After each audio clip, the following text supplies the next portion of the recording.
на моите деди, език на мъки, стонове вековни, език на тая, дето ни роди за радост, не за ядове отровни. Език прекрасен, кой те не руга и кой те пощади от хулигатки. Слушал ли се е някой досега в мелодията на твоите звуци сладки?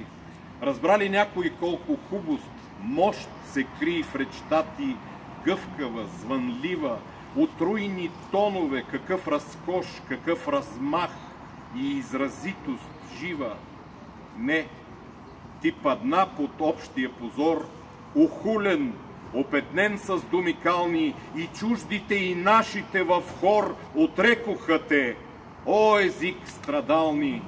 Не си можал да въплатиш в теб създанията на творческата мисъл, и не за песен геният ти слеп, за груб братвеж те само бил орисъл.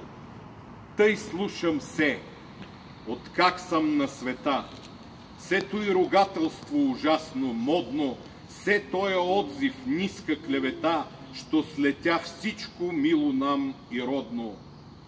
О, аз ще взема черният ти срам, и той ще стане моето вдъхновение, и в светли звукове ще те предам на бъдещото бодро поколение.